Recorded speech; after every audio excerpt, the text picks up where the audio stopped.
their image up, you know, instead of our image. Or Yeah, Job 9:24. Right, let's get it. Second is, yeah, I'll find it in a second. Open the book of the law, paint there. Right, diverse colours. This is Job 9:24. The earth is given into the hand of the wicked. Something 7 He and covereth the faces of the judges thereof. If not, where and who is he? Okay, so that's one of the ways they covered the face, by putting their image up instead of the true image. And Revelation, which is in the book of Revelation. Right? And also in the book of Revelation, it explains this mark. Now you'll be implanted in your hand or in your forehead. Okay? And this is basically the mark of a man. Alright? Because at the end of the day, he's carnal. Okay? Men only, of today, only deal in carnal nature. Cal, you hold They don't deal in spiritual matters. So, Cal, you hold the umbrella, you can read. Yeah, you hold the umbrella, and he can read, innit?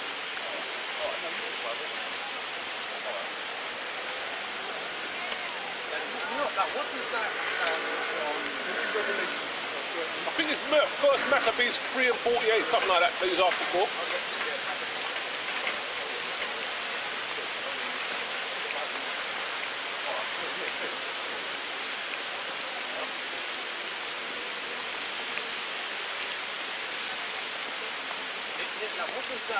What's that the whole that perspective about that sex before marriage, after marriage, and all that? What's that? That Christian, Well, it's like this, right? It's like this. And this is quite a controversy at the end of the day. You know, the most we're an adulterous nation, okay? Because at the end of the day, we as Gentiles coming into this knowledge, we were living our lives and it's not according to the Bible. And one of those laws is that sex with a woman, a man and a woman, that constitutes marriage. Okay? So if I find a woman who has not had sex, she's a virgin, and hasn't had sex with a man, and I now have sex with her, she's my wife. Okay? And she's not allowed to sleep with any other man until I die. You understand? I can sleep with another woman, and that woman's also my wife, but at the end of the day, I can't sleep with a woman who has already been slept with. Okay? Obviously today, I have a woman, she had a partner before I slept with her, so according to the scriptures, I'm an adulterer. There's no two ways about it, you understand? But I'm not going to now know the law and go around and meet a woman knowing that she has a husband and say to her, well listen, I'll still want to be with you, even though I know you're with a man right now, we can still have sex. That is wicked, you understand? By the end of the day, being a brother who might not have a woman, and you meet a woman, and she's not a virgin, and you want to deal with her, and you're in the truth, you're in the scriptures, you got to show her, you got to school her, you got to teach her. You understand? And because you're made new according to the word of the Most High. You're a new body, you're a new man, you're a new person when you take on the spirit of the Most High. You understand? And that will obviously, your sins will be forgiven. And if you're living according to the law, then that's not a problem, man. You understand? That's why faith comes into play. You understand? Because we're all sinners. There's no two ways about it. Right? So we now need to have faith. And one of those ways we have faith is by coming out, rain, sleet or snow. And you brothers are having faith by standing up here, listening, until the video started coming. That's an act of faith, man. You see what I'm saying? So that's a good sign that you're actually trying to be taught and you're trying to listen. I find it, no? James 1. Huh?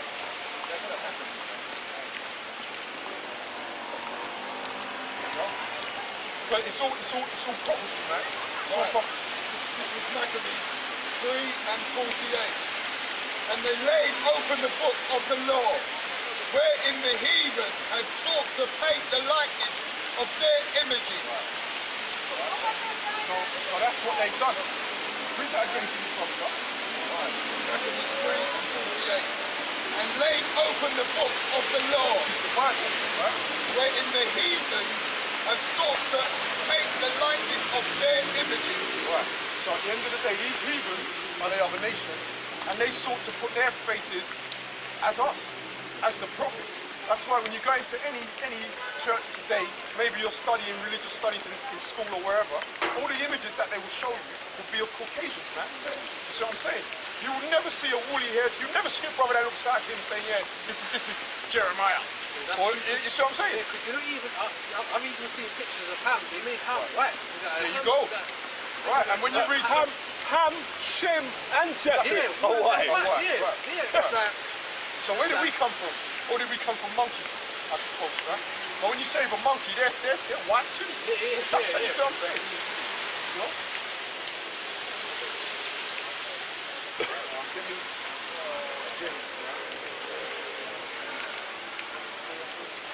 They even made, you know, that zipper on Moses white. They even made her white as well. It's like, it said that she was like a Cushite, so she must have been like the darkest of darkest. So how? And this is it. How can they read the books where Miriam turned white as snow if she was already white? Then? See what I'm saying? So and that's the thing, because our people don't read and they don't just connect basic dots. They don't want to put things together. They basically want to be spoon-fed. If I say to you, Jesus is a so-called black man, where's that in the Bible? They want to see Jesus is a black man. They want to actually read that in order to actually have the understanding. You know?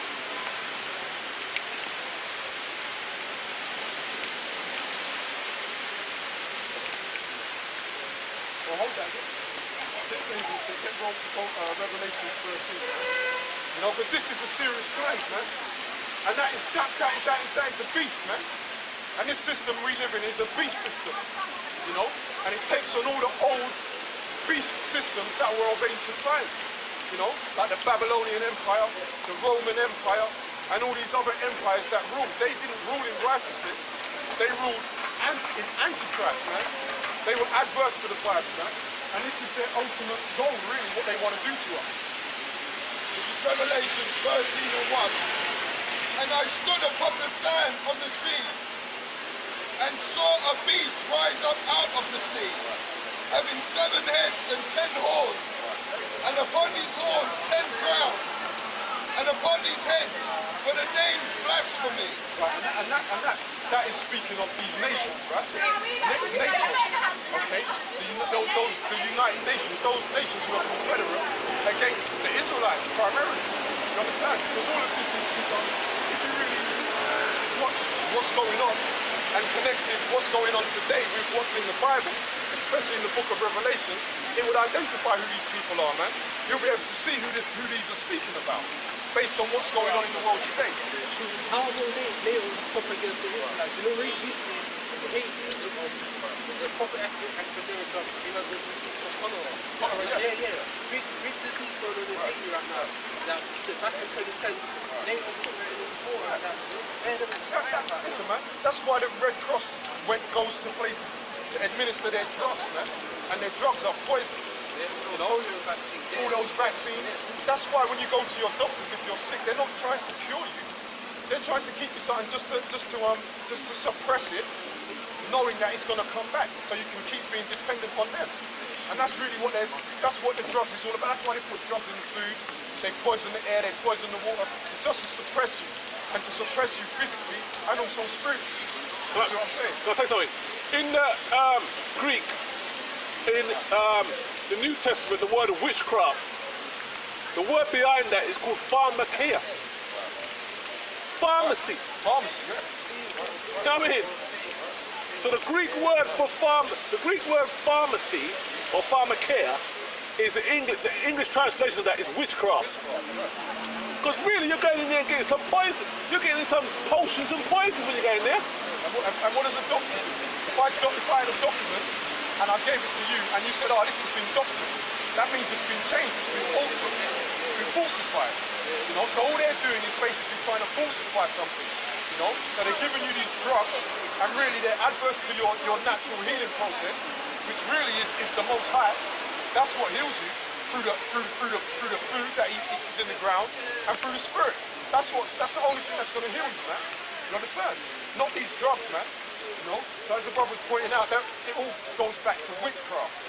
Even down to the symbol you'll see. I'm not sure if they have it on the ambulances here. I think they might. And in certain hospitals, you have a staff with a circle. That's it. You understand? With the 2 stakes in it. There you go. You know? The seducers. Right. You know? That is, it's all symbolic, man. It's at the end of the day, right? It's all the Most High are on the left-hand side, right? The Most High ministers everything out here, but as everything out there's righteousness and there's wickedness. The so-called white man, he deals in the wicked side, the left-hand side, you know? Revelations there, bro. And the beast which I saw was like unto a leopard, and his feet, I think that's Alexander. Alexander the Great. And his feet were as the feet of a bear, and his mouth as the mouth of a lion.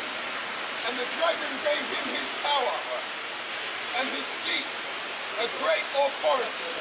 Right. So that's speaking of now these nations today, right? Who is running the race? Who is the head of the UN? Sorry? Ban Ki-moon, so Korean guy. Right, well there you go. But really it's America. Right? They're at the forefront.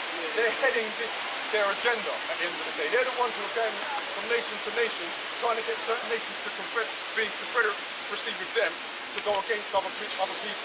But according to the Bible, right, they're the wicked, and they're the serpent, and they're the devil, they're the dragon, and they're going to be.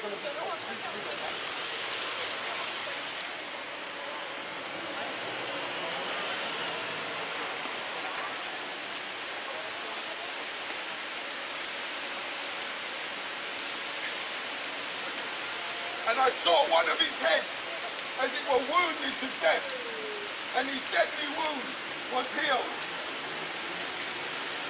And all the world wondered after the beast. And they worshipped the dragon which gave power unto the beast.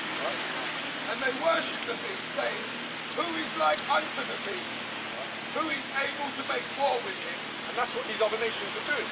Because they're in fear of the beast and their military power, that's how they rule through their might. All these other nations are like, well, you know what? We're not going to go up against them. We're just going to do as they say now. Because we don't want to go up to war against them. You understand? And the beast is the Roman Empire. Right? Because, you know about the Roman Empire, they've done the same thing. The Edomites. They went and they conquered all over the place. That's what they do today. And that's why it said there that the... No, I think it's your... I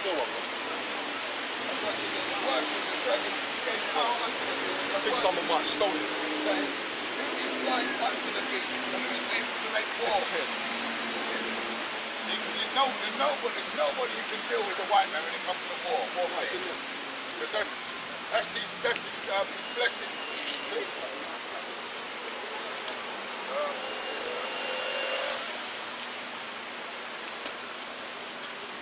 And there was given unto him a mouth speaking great things and blasphemy, and power was given unto him to continue 42 months. Right. Jump to Genesis 25.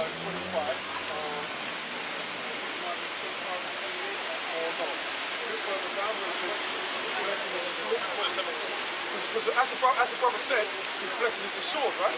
And that was from the story of Jacob and Isaac. See what I'm saying? So when you start, as the scriptures say, you have to go precept upon precept. So you have to jump from here and then you go back to put the pieces of the puzzle together. Okay? And Isaac said, and Isaac his father answered and said unto him, behold, thy dwelling shall be the fatness of the earth, and of the dew of heaven from above. Meaning that he's going to get all the prosperity out of all these other nations. And he's going to use that and dwell and have all the wealth, basically. So he'll go to Africa and take their resources, he'll go to these other lands and take their oil, so on and so forth. What you've got to do is go to every country and see who's giving the best. The white man giving the best. How can, say for example, you go to Jamaica, right? People are living in poverty, and then you go some resort, and you got a white man sitting back sipping pina coladas, man. You see what I'm saying? How does that operate? That's ridiculous. I remember a story of one of my mates went to Goa in India, yeah? And he said he was on the beach, yeah, and he saw some white man, snapped his finger, 4 little Indian boys come over, and they picked him up, and they carried him to the bar. He didn't leave his recliner, and and he got his drink, and they carried him back to the beach. That's how Esau's living good, isn't it? Huh? He probably gave them like a few rupees. Yeah, that's what I'm saying. He said, I'll give you rupees, Yeah. you do that. I said, yes. You know, because they're in poverty, man. They need to. And he says here,